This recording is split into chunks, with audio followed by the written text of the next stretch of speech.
ठंड लगने पर आपके शरीर पर रोंगटे क्यों खड़े होते हैं, जबकि आपके पास बाल तो हैं ही नहीं।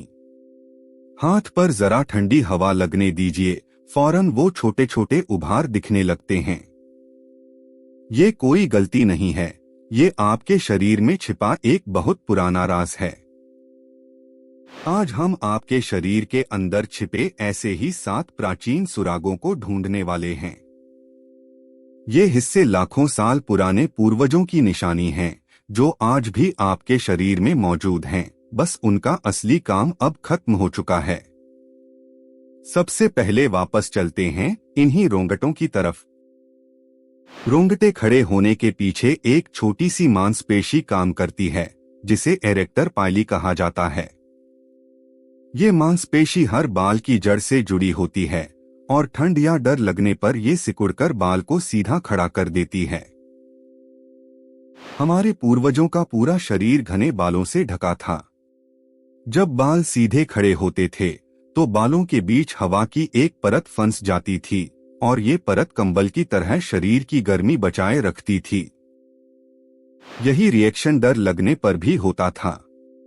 बाल खड़े होने से शरीर असल से बड़ा दिखता था, जिससे खतरे को डराया जा सकता था।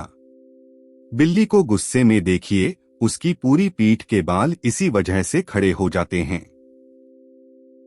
लेकिन आज हमारे शरीर पर वो घने बाल नहीं बचे। फिर भी वो पुरानी मांसपेशी अब भी हर बार काम करती है, बेकार ही सही। यही है आपके शरीर का पहला प्राचीन सुराग। अब चलते हैं दूसरे सुराग की तरफ, जो छिपा है आपके जबड़े में। इसका नाम है अकलदाढ़, यानी मुंह के सबसे पीछे निकलने वाले दांत। हमारे पूर्वजों का जबड़ा आज से कहीं बड़ा और मजबूत था, क्योंकि वो कच्ची जड़ें, सख्त पत्ते और कठोर मांस चबाते थे। इतने बड़े जबड़े में इन अतिरिक्त दाढ़ों के लिए भरपूर जगह होती थी। फिर इंसान ने आग पर खाना पकाना सीखा। खाना नरम हो गया, चबाने की मेहनत कम हो गई और धीरे धीरे हमारा जबड़ा छोटा होता गया, मगर दांतों की गिनती वही रही। यही वजह है कि आज अकलदाढ़ के लिए जबड़े में पूरी जगह नहीं बचती। दाढ़ टेढ़ी निकलती है, फंस जाती है और अक्सर डॉक्टर के पास जाकर निकलवानी पड़ती है। ये है आपका दूसरा प्राचीन सुराग। अब बात करते हैं आपकी रीढ़ की हड्डी के सबसे आखिरी हिस्से की। इसे कहते हैं टेलबोन या अनुत्तरिक अस्थि, और ये आपकी रीढ़ के बिल्कुल नीचे कूल्हों के बीच छिपी होती है। दिलचस्प बात यह है कि हर इंसान भ्रूण अवस्था में शुरुआती हफ्तों में एक छोटी सी पूंछ जैसी बनावट रखता है। कुछ ही हफ्तों में ये शरीर के अंदर समा जाती है और यही टेलबोन बन जाती है। हमारे पूर्वजों के लिए ये पूंछ पेड़ों पर संतुलन बनाने और घूमने में मदद करती थी। आज इंसान को उस संतुलन की जरूरत नहीं, इसलिए पूंछ गायब हो गई, पर उसकी जड़ अब भी वही है। हालांकि ये पूरी तरह बेकार नहीं है। टेलबोन आज भी पेल्विक फ्लोर की मांसपेशियों को टिकाए रखने का काम करती है और बैठते वक्त शरीर का कुछ भार भी संभालती है। एक पुराना ढांचा नए काम में बदला हुआ। चौथा सुराग छिपा है आपकी कलाई में। अपना हाथ आगे कीजिए, अंगूठे और छोटी उंगली को आपस में मिलाइए और कलाई को थोड़ा मोड़िए। अगर बीच में एक पतली सी उभरी हुई नस दिखे तो वो है पामारिस लॉन्गस मांसपेशी। बहुत से लोगों में ये मांसपेशी बिल्कुल नहीं होती और उन्हें इसका पता भी नहीं चलता, क्योंकि हाथ की पकड़ पर इसका कोई असर नहीं पड़ता। हमारे पूर्वजों में ये पेड़ की डालियों को मजबूती से पकड़ने और लटकने में मदद करती थी। आज इस मांसपेशी का शरीर में सीधा कोई जरूरी काम नहीं बचा। दिलचस्प बात यह है कि डॉक्टर अक्सर इसी मांसपेशी की नस को शरीर के दूसरे हिस्सों की सर्जरी में इस्तेमाल कर लेते हैं, जैसे टूटे हुए लिगामेंट को ठीक करने में। पांचवा सुराग है आपके कानों के आसपास। कान के चारों तरफ कुछ बहुत छोटी मांसपेशियां होती हैं, जिन्हें ऑरिक्युलर मसल्स कहा जाता है। हमारे पूर्वजों में और आज भी बिल्ली कुत्ते जैसे जानवरों में ये मांसपेशियां कान को अलग अलग दिशा में घुमा सकती हैं।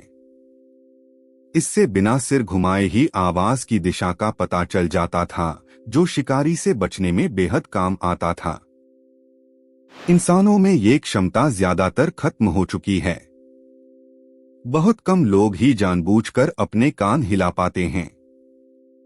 बाकी सबके कानों में वही मांसपेशी अब भी मौजूद है, बस सोई हुई है।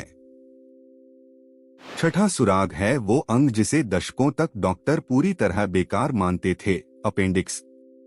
ये आपकी बड़ी आंत की शुरुआत में लटकी हुई एक छोटी पतली थैली है। पुरानी सोच ये थी कि हमारे शाकाहारी पूर्वजों की आंत बहुत लंबी थी ताकि वो सख्त पत्तों को पचा सकें। जैसे जैसे इंसान का खानपान बदला, वो हिस्सा सिकुड़ गया और सिर्फ अपेंडिक्स के रूप में बचा रह गया। लेकिन हाल के शोध ने एक नया पहलू खोला है। अपेंडिक्स शरीर के फायदेमंद बैक्टीरिया के लिए एक सुरक्षित ठिकाने की तरह काम करता है। पेट खराब होने के बाद यही बैक्टीरिया वापस आंत में जाकर संतुलन लौटाने में मदद करते हैं।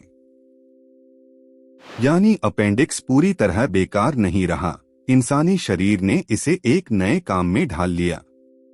ये दिखाता है कि प्राचीन सुराग हमेशा बेकार नहीं होते, कभी कभी शरीर उन्हें नए तरीके से इस्तेमाल करना सीख लेता है।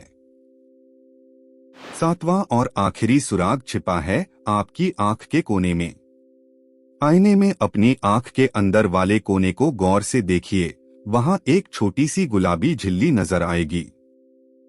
पक्षियों, सांपों और कई जानवरों में यही झिल्ली एक पूरी तीसरी पलक की तरह काम करती है। ये आंख के ऊपर से तेजी से गुजरती है, आंख को साफ और नम रखती है और साथ ही जानवर देखता भी रहता है। इंसानों में ये तीसरी पलक अब हिल नहीं सकती, सिकुड़कर सिर्फ एक छोटी सी झिल्ली रह गई है, बिना किसी हरकत के। पूर्वजों के एक पूरे अंग का यही आखिरी बचा हुआ निशान है। तो अब तक हमने 7 सुराग देखे।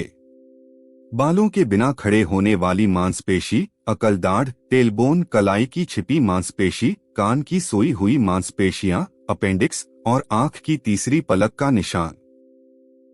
इन सब की एक ही सीख है। जब शरीर की जरूरत बदलती है तो पुराना हिस्सा तुरंत गायब नहीं होता। जब तक वो नुकसान न पहुंचाए, वो शरीर में बना रहता है और कभी कभी नए काम में भी ढल जाता है। और याद रखिए, ये सफर आज उन्हीं रोंगटों से शुरू हुआ था जो ठंड लगते ही आपकी बाह पर खड़े हो जाते हैं। आज इसी चैनल पर आए हमारे शॉर्ट में हमने यही सवाल उठाया था और अब आपने इसकी पूरी कहानी देख ली। अगर आपको शरीर के ऐसे छिपे राज जानना अच्छा लगता है तो आप भी उन लोगों में शामिल हो सकते हैं जो हर आम चीज के पीछे की असली वजह ढूंढते हैं। चैनल को सब्सक्राइब कीजिए और बेल आइकॉन दबाइए ताकि अगला सुराग आपसे छूटे नहीं।